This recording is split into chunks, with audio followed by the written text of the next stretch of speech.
बड़े उसके जैसा दुनिया में कोई दयालु नहीं होगा मेरे शिव जैसा, बहुत बहुत। अच्छा, सबसे ज्यादा आनंद आता है ना हरतालिका तीज के दिन, तुम देख लो, भगवान भला करे ऐसो आनंद आए। इतनी बड़ी थाली में केला के पत्ते के ऊपर बालू रेत का शंकर जी बनाए और पूरे मोहल्ले की माताएं थाली भर भर के सामान लाए और ऐसी पल्लू ले लेके माताएं ककड़ी, भुट्टा, नरियल सब शंकर जी पे, बेल पत्ती, पत्ता पत्ती, धतूरा, सारा सामान शंकर जी पे और सब सामान, और शंकर जी ऐसा दबा दबाया बैठा।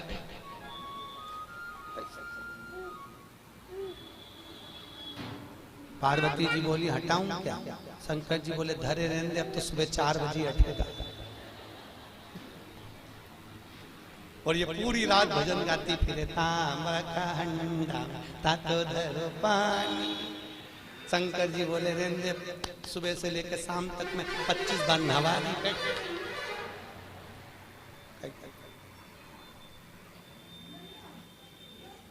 और बोलती जाए नींद आए भोला नवा के देऊंगी।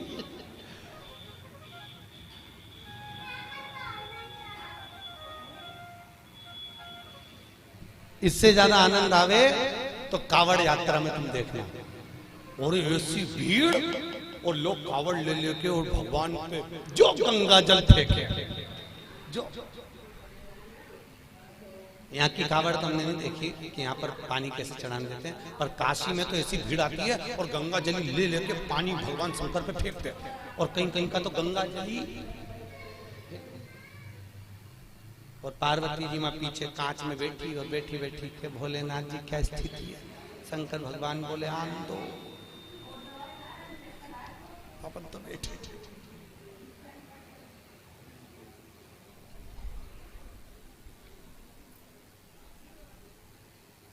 बहुत दूर से बहुत, और आनंद इतना रहे ना हरतालिका तीज के दिन। माताएं दो सुबेरे से लेकर 12:30 बजे तक बहुत अच्छी दिखती है। सुबह से दोपहर के 12:30 बजे तक, 12:30 के बाद तो पलंग पे मिलती पट्टा बांध के।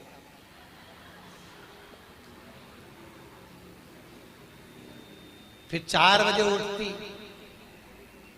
फिर जाके नहा के बाल, तो भी मुंह पे स्माइल बिल्कुल नहीं रहे, बेचारी ऐसी रहे जैसे मरी हत्या है।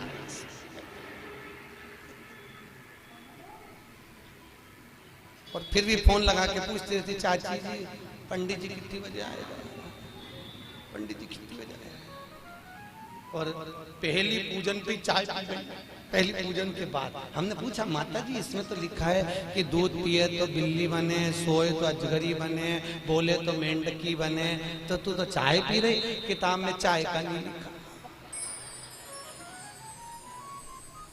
हमने भी डबल से पढ़ी हरतालिका तीज की किताब, तो हमने देखा वास्तव में हमें चाय का नहीं था। माता इतनी चतुर, जो चीज का नहीं लिखे वो निपटा जाए।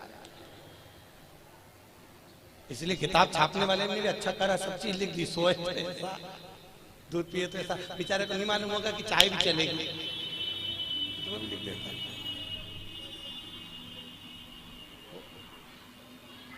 महाराज शिव करुणा सागर, उसके बराबर दुनिया में कोई करुणा नहीं कर सकता। राम जी की सेवा में तो ये भी चाहिए वो भी चाहिए, और कृष्ण की सेवा में भी ये चाहिए वो चाहिए, और शंकर की सेवा में तो पानी चढ़ाओ तो ठीक है, नहीं चढ़ाओ तो ठीक है, नहीं तो यहाँ तो शास्त्र कह रहा है मुझे कुछ भी प्रिय नहीं है। शिव कहते हैं मुझे केवल एक प्रिय है और वो सत्य प्रिय है, इसलिए सत्यम शिवम सुंदरम, मुझे सत्य प्रिय। इसलिए जो मर जाता है उसको तोप के ले जाते हैं तो चिल्ला चिल्ला के जाते राम नाम सत्य। दुनिया के लोग इसलिए चिल्ला के ले जाते हैं कि इसको स्वीकार कर लेना, इसी ने सत्य बोला है, हम तो यूं ही झूठे ले ला। हमारा काम तो इकट्ठा करके तुम्हारे यहाँ छोड़ना। दूध इधर आओ बेटा। असत्य नाम सत्यमय जीवन को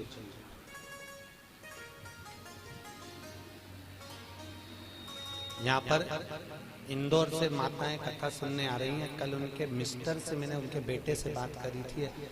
आप क्या पेशा है, आपका सर्विस क्या है? कहीं इंदौर कोर्ट में हम वकील हैं। ठीक है, तो पर गुरुजी 4 महीने से कथा, हमने कोर्ट की नौकरी छोड़ दी, हमने वकालत छोड़ दी। हमने पूछा क्यों? शिव महापुराण की कथा में आप बोलते हो कि सत्यमय जीवन जियो और वकील बन जाते हैं तो इतना झूठ बोलना पड़ता है, इतना झूठ बोलना पड़ता है, परिवार चलाना पड़ता है। आज भी वो माताएं आई हैं, आज भी वो भैया आया होगा कि नहीं आया होगा? आया आज भी वो कथा में कहे गुरुजी मैं दूसरी नौकरी कर लूंगा पर झूठ बोलने की नौकरी नहीं चाहिए मुझे, क्योंकि मुझे जाना उसके पास में है तो मुंह भी उसको दिखाना पड़ेगा। और अगर मेरी जिंदगी, और आपसे भी निवेदन है, तुम झूठ बोल रहे हो अपने परिवार को पालने के लिए चलेगा, पर थोड़ा सा सत्यमय जीवन जियो। हफ्ते भर में एक दिन ऐसा बनाना जिंदगी में कि आज मैं दिन भर झूठ नहीं बोलूंगा, चाहे मोबाइल हो चाहे परिवार हो, बिगड़े काम बिगड़ जाए पर झूठ नहीं बोलूंगा। अपने जीवन को आज मैं सत्यमय जीऊंगा। केवल सत्यनारायण की कथा कराने से, शंकर पे पानी चढ़ाने से शंकर नहीं मिलेगा भाई। थोड़ा जीवन को सत्य में जीना पड़ेगा। बहुत जीवन को तुमसे नहीं बनता, स्पष्ट कह दो मेरे से ये काम नहीं बनता, बनता तो करो सत्यमय जीवन जियो, झूठ नहीं। झूठ नहीं, मेरे को आता ही नहीं, जो आता वो आया, सामने आया, जो चीज है वो सामने। सत्यमय जीवन जियो, बहुत अच्छा लगेगा आपको। आपकी जिंदगी में आप सुंदरता प्राप्त करें। सत्यम शिवम सुंदरम, अगर सत्य बोलोगे तो शिव मिलेगा, और शिव मिल गया तो जीवन सुंदर हो जाएगा। क्यों जीना सत्य का? क्यों जीना सत्य? असत्य के चक्कर में एक गांव के पंडित जी मर गए, बहुत विद्वान कथाकार, बड़े विद्वान प्रखर, और मर गए तो नरक में चले गए। अब गांव के 2-4 लोग और मर के नरक में गए, तो नरक में गए तो पंडित जी मिल गए। तो गांव के लोगों ने कहा पंडित जी तुम तो हमारे गांव के इतने विद्वान पंडित जी थे, तुम तो खूब पूजन पाठ करते थे, फिर नरक कैसे चले गए? पंडित जी बोले ये मैं खुद नरक नहीं आया, पत्नी के चक्कर में आया। तो पत्नी ने कहा नरक भेज दिया तुमको? वो रोज तैयार होके आके मुझसे पूछती थी मैं कैसी लग रही। तो मुझे रोज कहना पड़ता था तू बहुत जोरदार लग रही, भले वो बेकार दिखे पर कहना तो अच्छा। तो ये झूठ बोलने के चक्कर में तो माताओं से निवेदन है, आधे से ज्यादा पति तो तुम्हारे चक्कर में नरक जा रहे। जी जियो, तुम लोग पूछो ही मत करा करो कि मैं कैसी लग रही। और कहीं का पड़ गया एक आध माथा तो एक वो कहे ना, एक कहावत है ना, एक पति तैयार हो रहा था और पत्नी सज धज के, वो पति ऑफिस जा रहा जूता पहन के, और ये वहां आके खड़ी होगी, ए जी मैं कैसी लग रही, मैं कैसी लग रही? पति जूता बांध के जा रहा था ऑफिस, बेचारा बैग उठा के, फिर पूछा बोलो तो सही में कैसी लग रही? पति बोला ऐसी लग रही जैसे हरी घास में भैंस चल रही।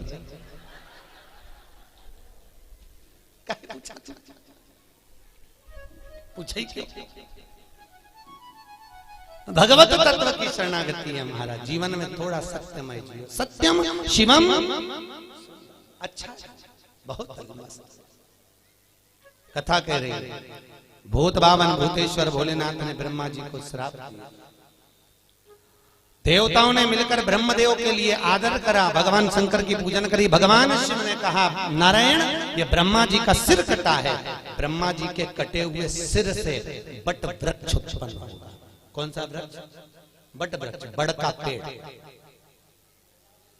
और इस बट वृक्ष के नीचे कोई देवता की पूजन नहीं होगी, होगी तो केवल पितरों की पूजन होगी। और मैंने इस ब्रह्मा के मुख को बड़ का पेड़ बनाया है, इसलिए मैं इस पेड़ के नीचे विराजमान रहूंगा। मेरा नाम वटकेश्वर महादेव रहेगा।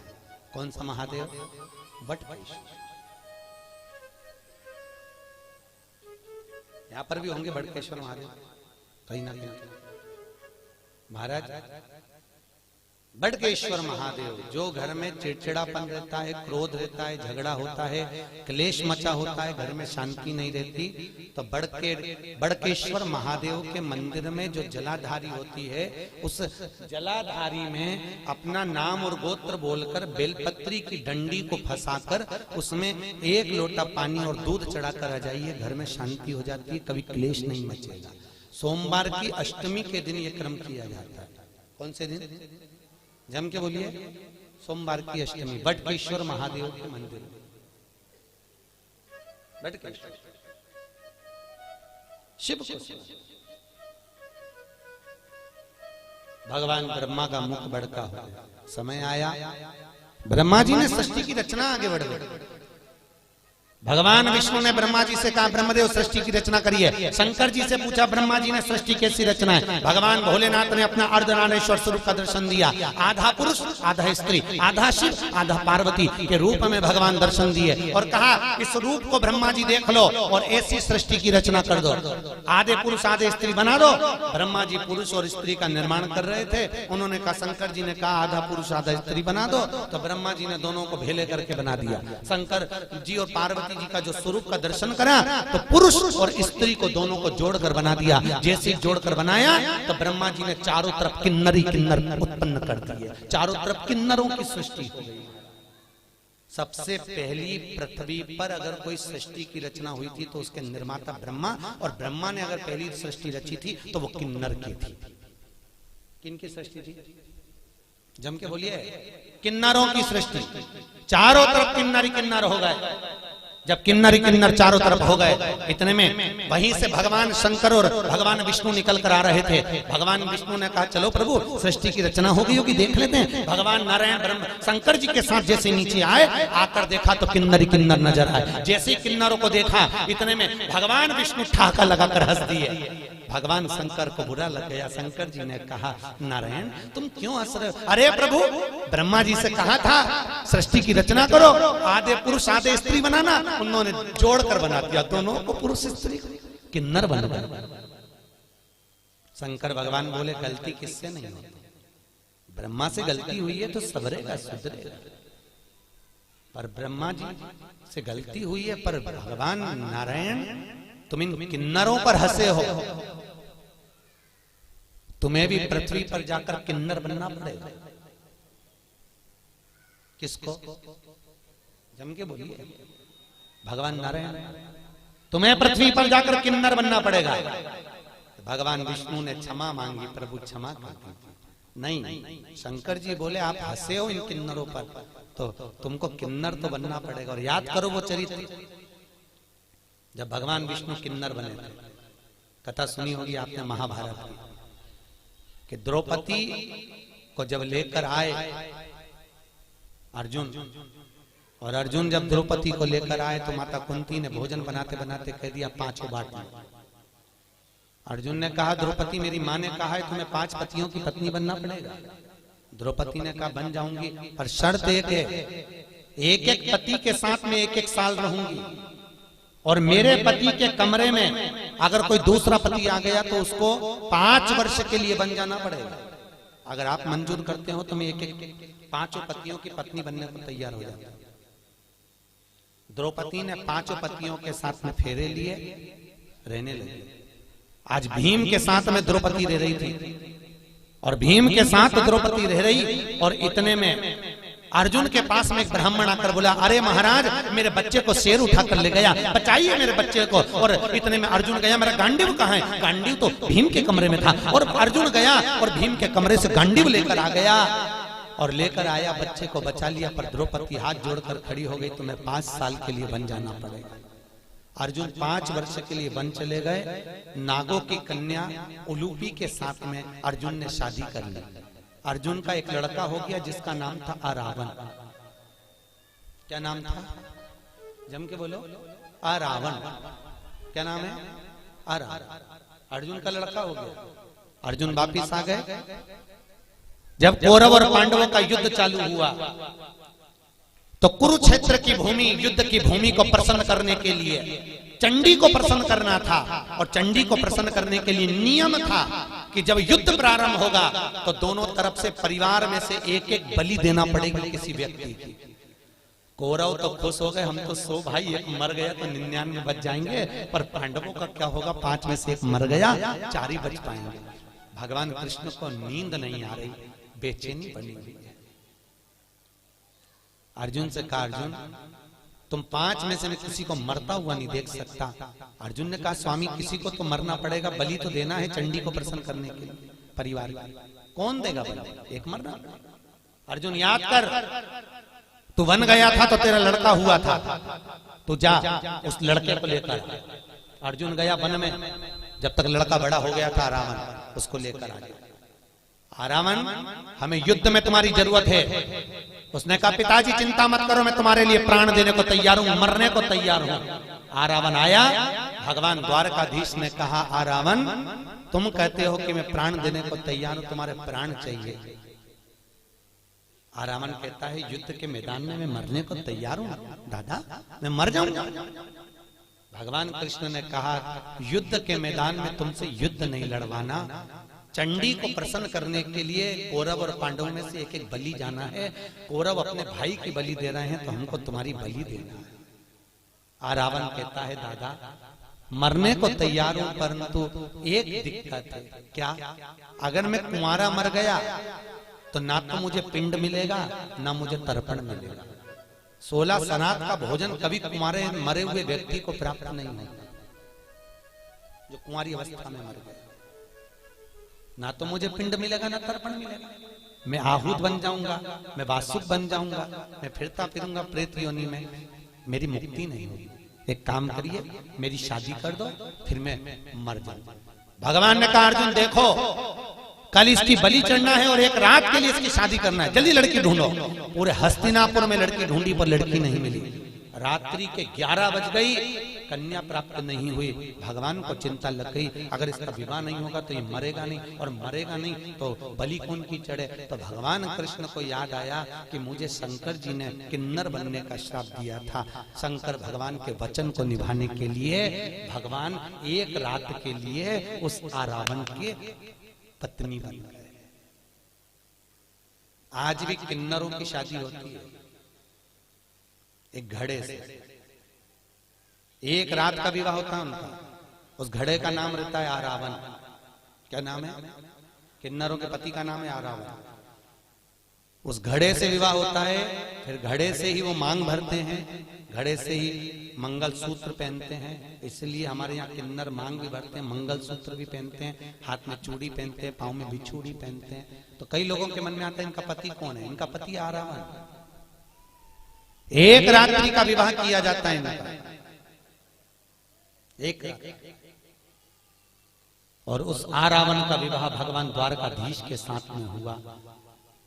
किन्नर भगवान को बनना पड़ा, प्राण छूटे उस रावण के। भगवान फूट फूट कर रोए।